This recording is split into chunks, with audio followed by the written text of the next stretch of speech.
சொல்லுகிறது, பிசாசானவன் தனக்கு கொஞ்ச காலம் உண்டென்று அறிந்து மிகுந்த கோபம் கொண்டு உங்களிடத்தில் இறங்கினபடியினால், இந்த பூமியில் அவன் பலமாக இறங்கினபடியினால், இந்த ஆபத்துகளை உண்டாக்குகிற பிசாசானவன் இறங்கினபடியினால் உங்களுக்கு மிகுந்த ஆபத்து வரும் என்று ஆண்டவர் சொல்லுகிறார்.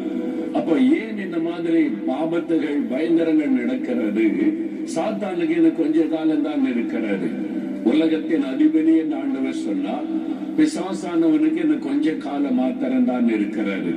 முடிவு காலத்தில் வந்து விட்டோம். அவனை ஆண்டவர் கட்டி பாதாளத்தில் அடைக்கிற காலம் வந்து விட்டது. இனி கொஞ்ச காலம் மாத்திரம் இருக்கிறபடியால் அவன் கோபம் கொண்டவனாக பூமியில் இறங்கி மனிதர்களுக்கு தீமையான காரியத்தை உண்டாக்கி கொண்டிருக்கிறான். மனிதர்களை தேவன் தம்முடைய சாயலில் உண்டாக்கி தன்னுடைய பிள்ளைகளாக சேர்த்துக் கொள்ளுகிறபடியினால் சாத்தானுக்கு மிகுந்த கோபம் இந்த மனிதர்கள் மீது.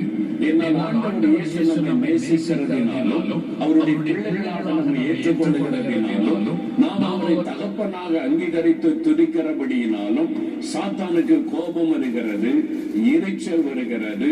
ஆகவே நமக்கு தீமை செய்யும்படி பலமான காரியத்தை அவன் செய்கிறான் என்று நமக்கு சொல்லுகிறது. ஆகவே இந்த சூழ்நிலையில நாம் என்னென்ன விதத்திலே பாதுகாக்கப்பட வேண்டும்?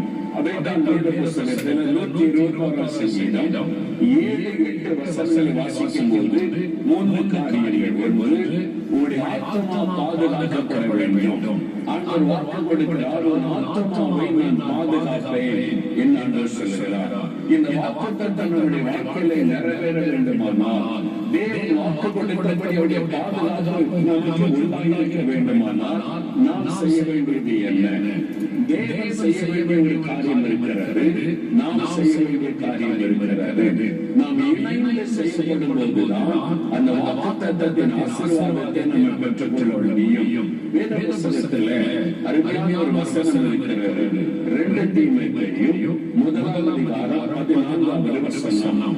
உன்னிடத்தில் உற்பவிக்கப்பட்ட அந்த நற்கருணை நமக்குள்ளே வாசம் பண்ணுகிற பரிசுத்த ஆவியினாலே காத்துக்கொள். உன்னிடத்தில் உற்பவிக்கப்பட்ட அந்த நற்கருணை நமக்குள்ளே வாசம் பண்ணுகிற பரிசுத்த ஆவியினாலே காத்துக்கொள். ஆண்டவர்களே, என்னை பார்த்து சொல்லுகிறார், என் மகனே, மகளே, உன் ஆத்மாவை பாதுகாக்க நான் வல்லமையுள்ள தேவன். உன் ஆத்மாவை பாதுகாக்க நான் அறிந்திருக்கிறேன். உனக்குள்ளே வாசம் பண்ணுகிற பரிசுத்த ஆவியினாலே நீ காத்துக் கொள்ள வேண்டும் என்று ஆண்டவர் சொல்லுகிறார்.